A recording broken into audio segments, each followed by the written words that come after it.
Assalamualaikum warahmatullahi wabarakatuh. Perkenalkan, nama saya Dea Sofia Zahra dengan NIM 06021282429069. Nah, pada kesempatan ini saya akan mempresentasikan hasil analisis buku teks Bahasa dan Sastra Indonesia untuk siswa kelas 8. Nah, laporan ini saya susun sebagai tugas akhir dalam mata kuliah Telaah Kurikulum dan Buku Teks di bawah bimbingan dosen pengampu Ibu Zahra Alwi dan juga Ibu Kholidatun Nuzulah.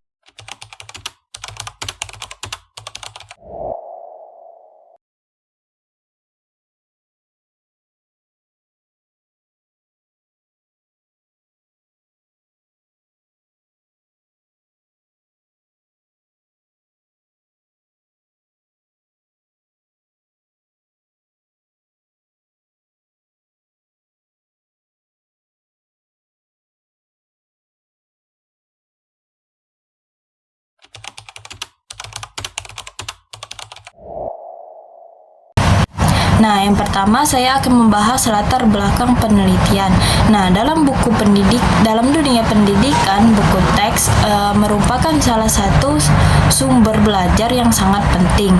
Nah, buku teks tidak hanya berfungsi sebagai panduan, akan tetapi juga sebagai alat untuk meningkatkan pemahaman siswa terhadap materi pembelajaran. Oleh karena itu, penting bagi kita untuk mengevaluasi kualitas buku teks yang digunakan dalam pembelajaran. Nah, analisis ini bertujuan untuk mengevaluasi kualitas buku teks yang digunakan dalam pembelajaran bahasa dan sastra Indonesia. Nah, buku yang dianalisis itu berjudul Bahasa dan Sastra Indonesia SMP atau MTS kelas 8. Ditulis oleh Endah Tripriyatni, Muhammad Tamrin, dan juga Hadi Wardoyo yang diterbitkan oleh Bumi Aksara pada tahun 2023 dengan total 276 halaman. Dalam laporan ini, saya akan menggunakan teori Greene dan Petty sebagai landasan untuk menganalisis buku teks tersebut.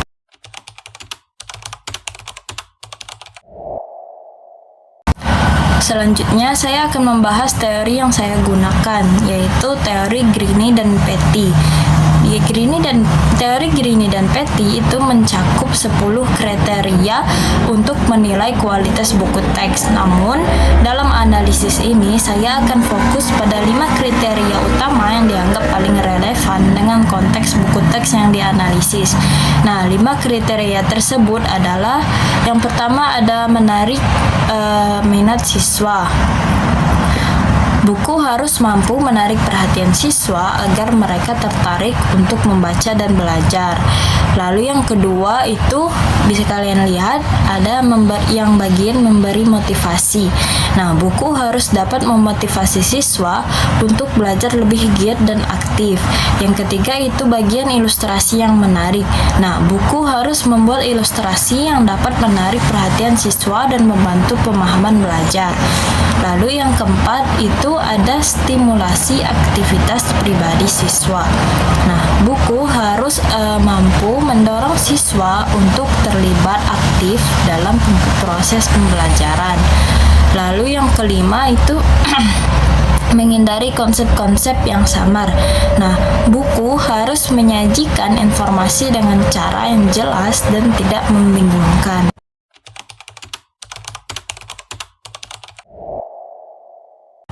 Selanjutnya, saya akan membahas metode penelitian. Nah, metode yang digunakan dalam penelitian ini adalah deskriptif kualitatif. Saya menggunakan analisis terhadap buku teks Bahasa dan Sastra Indonesia kelas 8 dengan cara mengumpulkan data melalui kuesioner yang disebarkan kepada siswa. Nah, kuesioner ini dirancang untuk mengukur persepsi siswa terhadap berbagai aspek kualitas buku teks. Nah, kuesioner ini terdiri dari 10 pertanyaan yang berkaitan dengan kriteria yang telah disebutkan sebelumnya. Responden dalam penelitian ini ada 13 siswa dari kelas 8 di SMP atau MTS Lantabur, Kota Pagar Alam. Nah, mereka diminta untuk memberikan pendapat mereka mengenai buku teks yang digunakan dalam pembelajaran.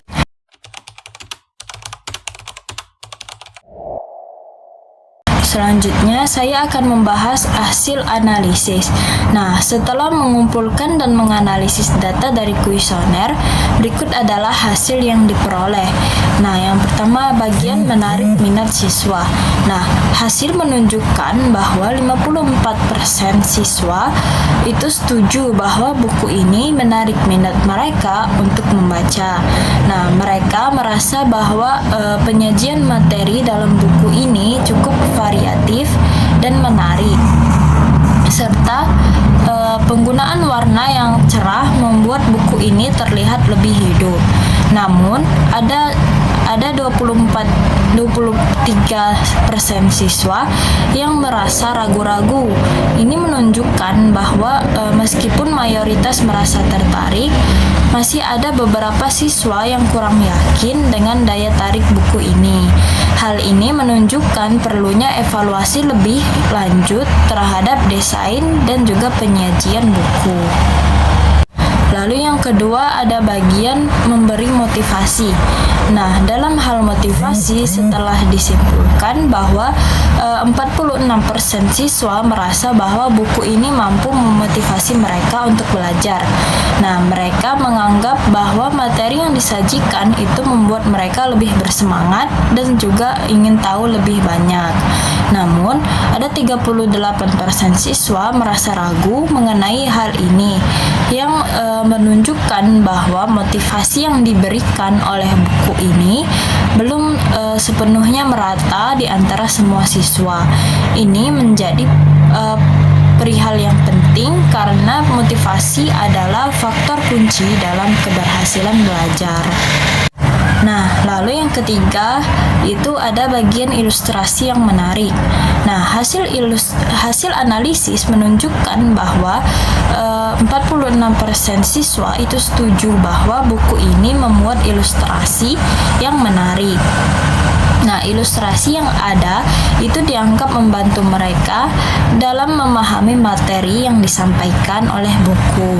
Nah, mereka merasa lebih mudah untuk memahami konsep-konsep yang sulit ketika didukung oleh gambar yang disajikan.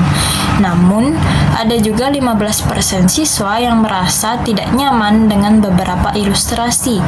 Ini menunjukkan bahwa kualitas ilustrasi perlu diperhatikan lebih lanjut agar sesuai dengan selera dan kebutuhan siswanya. Nah, lalu yang keempat ada bagian stimulasi aktivitas pribadi. Nah, dalam hal stimulasi aktivitas pribadi siswa disimpulkan bahwa ada 38% siswa setuju bahwa buku ini mendorong mereka untuk berpartisipasi aktif dalam belajar.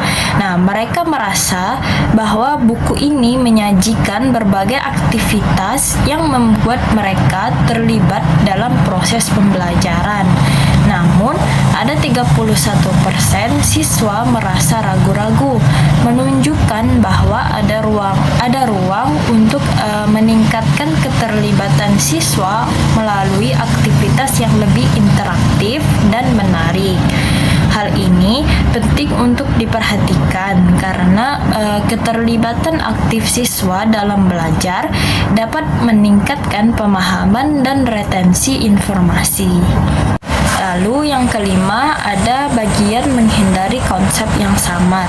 Nah, hasil menunjukkan bahwa 38% siswa setuju bahwa buku ini menyajikan informasi yang jelas dan tidak bias. Nah, mereka merasa nyaman dengan cara penyampaian materi yang tidak membingungkan.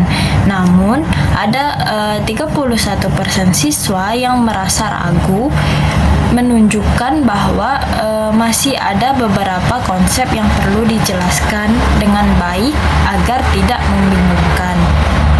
Nah, kejelasan dalam penyampaian materi sangat penting agar siswa dapat memahami dengan baik apa yang diajarkan.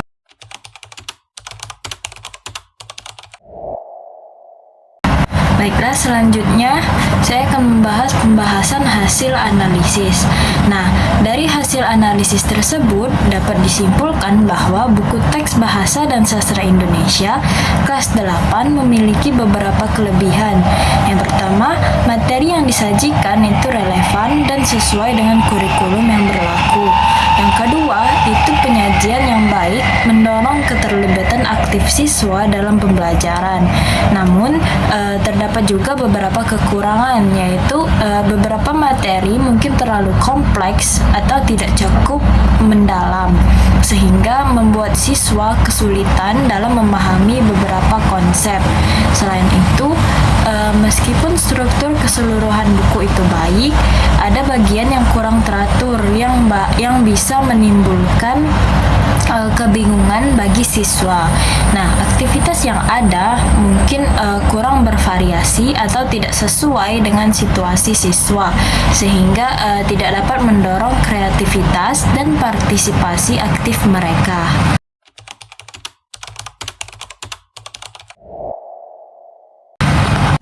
Nah, kesimpulannya itu berdasarkan analisis saya menyimpulkan bahwa buku teks ini memiliki kualitas yang memadai dalam menarik perhatian siswa dan mendukung proses pembelajaran.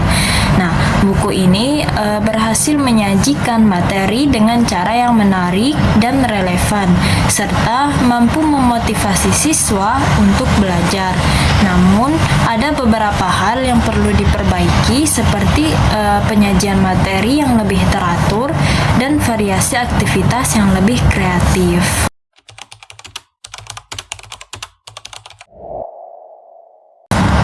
Selanjutnya ada saran untuk perbaikan untuk meningkatkan mutu buku teks ini. Saya merekomendasikan beberapa saran perbaikan. Yang pertama, itu perlu adanya pengembangan materi yang lebih mendalam dan bervariasi agar siswa mampu memahami konsep dengan lebih baik.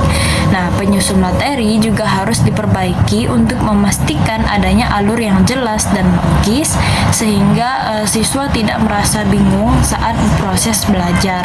Lalu yang kedua itu penambahan variasi aktivitas pembelajaran yang lebih kreatif dan interaktif bisa membantu siswa untuk lebih terlibat dan berpartisipasi secara aktif. Nah, aktivitas yang mendorong siswa untuk berpikir kritis dan bekerja sama juga sangat dianjurkan.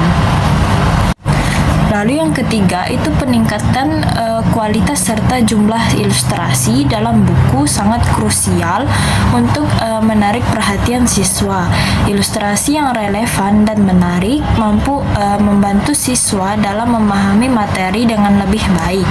Nah, keempat, buku ini harus perlu mempertimbangkan representasi yang lebih beragam dan berbagai budaya dan perspektif dalam sastra Indonesia, sehingga siswa dalam memiliki pemahaman yang lebih komprehensif tentang keberagaman budaya yang ada.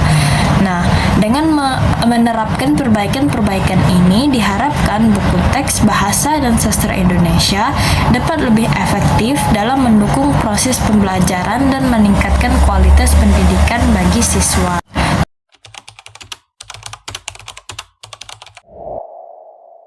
Sebagai penutup, saya ingin menekankan bahwa buku teks adalah alat penting dalam proses pembelajaran dan kualitasnya akan sangat mempengaruhi pengalaman belajar siswa. Nah, dengan melakukan analisis ini, kita dapat memahami lebih dalam tentang bagaimana buku teks dapat diperbaiki dan ditingkatkan. Harapan saya dengan menerapkan saran-saran perbaikan yang telah disampaikan, buku teks Bahasa dan Sastra Indonesia dapat lebih efektif dalam mendukung pembelajaran dan meningkatkan kualitas pendidikan bagi siswa. Nah, terima kasih atas perhatian semuanya. Lebih kurang saya mohon maaf. Mungkin hanya ini yang bisa saya sampaikan. Wassalamualaikum warahmatullahi wabarakatuh.